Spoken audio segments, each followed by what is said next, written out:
This to me is the hole-in-one of golf vlogs.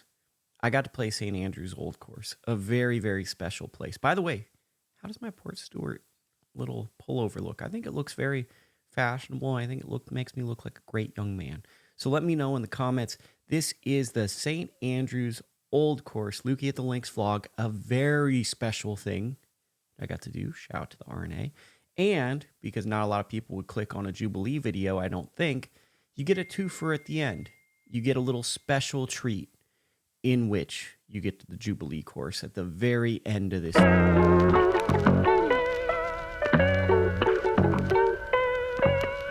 As always, if you enjoy the content, subscribe to the channel, give me a thumbs up, leave a comment, be like, you're really ugly, your golf swing sucks, or say, hey, I have this little muni by my house that's probably pretty far from you, but it'd be cool if you showed up and did what you do and documented it for the rest of history. And those get me pumped up, and then I pack up the Winnebago and I go to your course and I shoot about between anywhere from an 83 to a 91 and make a vlog just like I'm doing now. So that can happen. But the ballot system, right? So the ballot system, you have to enter it in one of two places. And I highly suggest if you're there on a Sunday, because the course is closed on Sunday and you can walk the whole course and it becomes basically a dog park on Sunday. If you get a chance, go on Sunday, because the main kiosk that most people know about is closed. So now you're going to have a lower barrier of entry of people that can enter into the ballot. Go to the main clubhouse, enter by the restaurant and where the pro shop is, or the main one, over by the new and Jubilee Course. There's an iPad. Follow the specific rules. That's something I emphasize. Don't make a funny face. Take your hat off. There's a bunch of rules. If it says be centered in the photo, be centered. It's rules, rules, rules. I'm telling you, all that stuff helps. Don't take it lightly. Don't have two people in your photos. If you want to play the course, really look through it. Make sure everything's actual, factual, and you might have a chance to play it.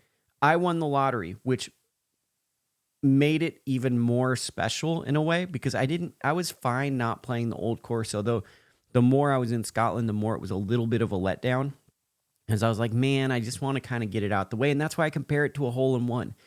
Now that I've played it, it would be great to play the old course again, right? It's so special, but it's nice to be able to say, okay, I've got that elephant off of my back, and now I can kind of just explore around because I've played basically the home of golf. I've played one of those special places.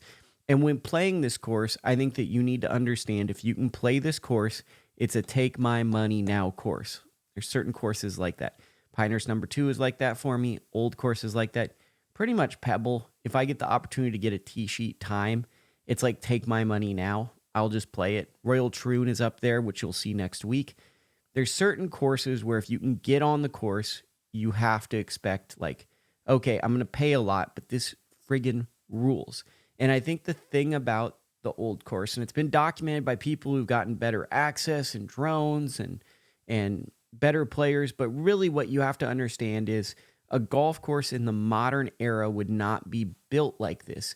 And when I show you Prestwick later on this year, this is like a better version of Prestwick. Prestwick, you see how old Tom might have been working through some concepts and ideas, working shop things, and maybe going to extremes, almost like Karn, going to extreme lengths with things to see how it works and what doesn't work. This is the perfect blend of quirk and nuance that creates a great golf course. The other thing about it, the shared greens. I believe it's the odd numbers and the even numbers at a certain point, like 2 through 7 or 8, share greens, right? And like you hear about that and you go, okay, that's cool. But then when you play it, you actually get in the fairway and you get disoriented. It's the first course I ever played where I actually hit to the wrong green because I was confused on where to go, because the sequence of the hole, it's so wide open and it's not apparent. It's not right in front of you. And that's kind of the charm of the course. Is it really could be, if there wasn't a fee and you just dropped a golf ball and went out there and played, you could really just create holes on your own. And there's something pure about that. I played as the second group out. I highly recommend playing early because the later you go out, the more dangerous this course could get. Not a huge fan of intersecting fairways with the average golfer and people hitting it far because you're just always feeling like you could be in the line of fire. When I get to Prestwick, I'm going to talk about how uncomfortable that kind of made me feel because it was just really, really awkward. You know, you're hitting shots and things are just too close together, in my opinion. Now, that might go away from some of the traditional. You get off a green, you walk over, put a peg in the ground, and hit your next shot. I get it. But there is a level of safety that kind of I like in golf. So that's something I didn't expect to see or expect to feel. I didn't know there were only 2 par 3s on St. Andrews Old Course. I didn't know that. I didn't know that the 7th hole intersects with the 11th hole that's a par 3. I believe I'm saying that right. Yeah, it's the 7th. I didn't know these things. I didn't know how good of a hole the 11th was. I didn't know that I hit it into the principal noses bunker until I did. It's really, really a special course. And there's so many different ways you can go about it. But for me, it's like getting to play something that you know is historic, that you know means a lot to a lot of people. And for me, I grew up with a relationship with it in a video game and on my television. And it was the Open Championship. It was the European golf course. It's the greatest European golf course from American perspective. Everyone knows the Old Course. And to be over there and to hit shots.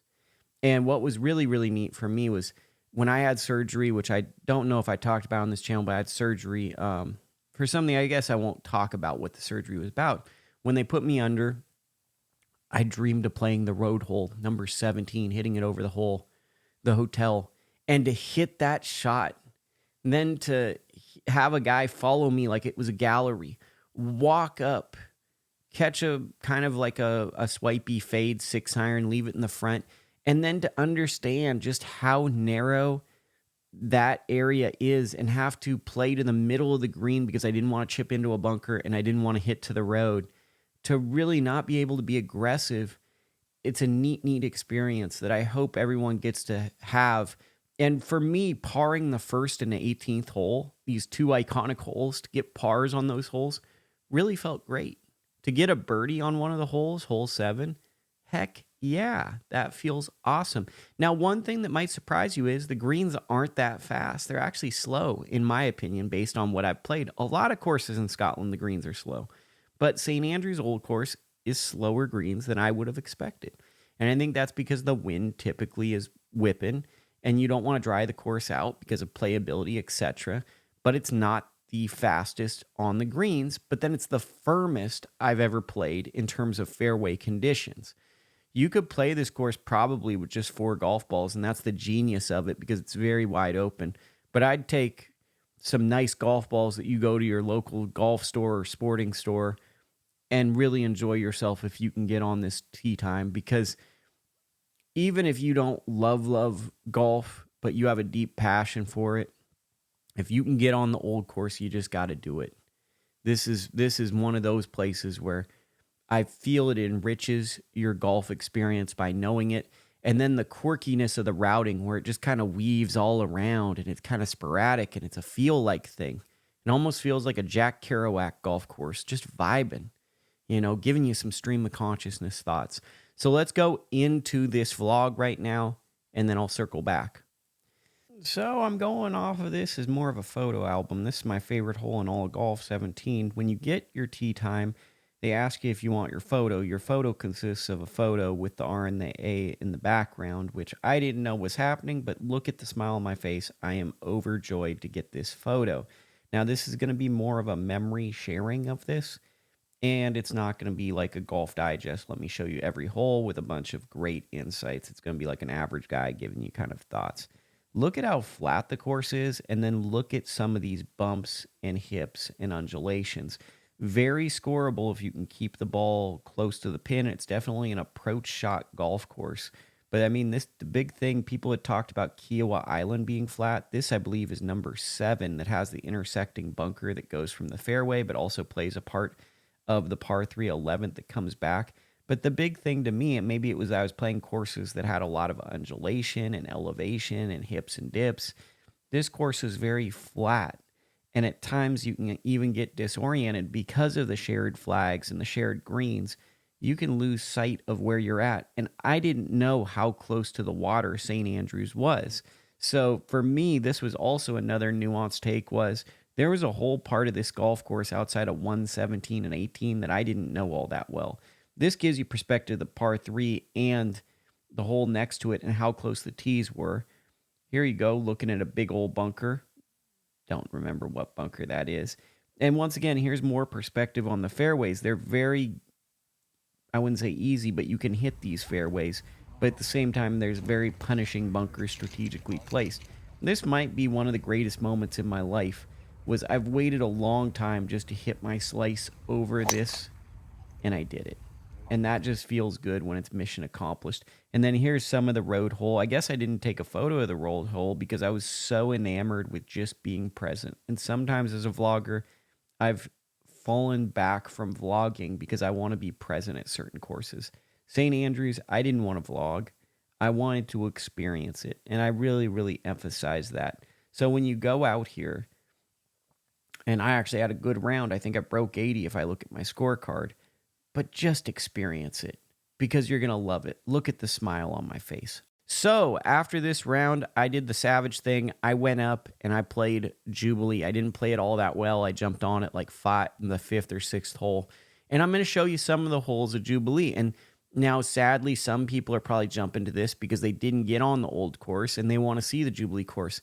The Jubilee course is fine. It's actually really good, and it has a couple of holes that I absolutely love. The problem is it just pales in comparison to the interesting greens and the interesting quirk of the old course. So I would compare it to like playing Pinehurst number 7 or Pinehurst number 9, right?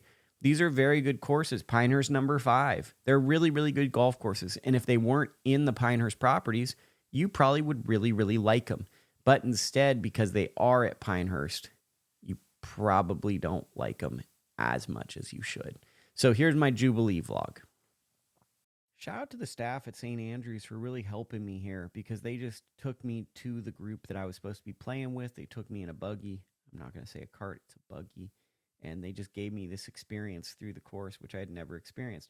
Here's Jubilee, and it looks like a certain stretch of the old course. The thing is, it's narrower and the holes aren't as quirky. So if you're looking for that old school golf quirk, you're not going to get it as much at Jubilee. It's more straightforward. It's more challenging to a certain degree, although the old course's greens are very, very hard and the strategy is hard. This is a course where if you have a slight miss, you can be in another fairway. You can have a tough shot.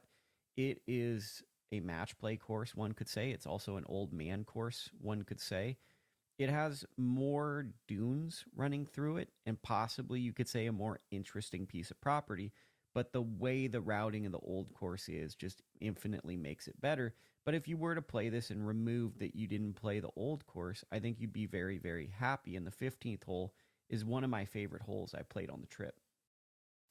Okay, thank you guys for sticking with me. I know that was a lot of stuff.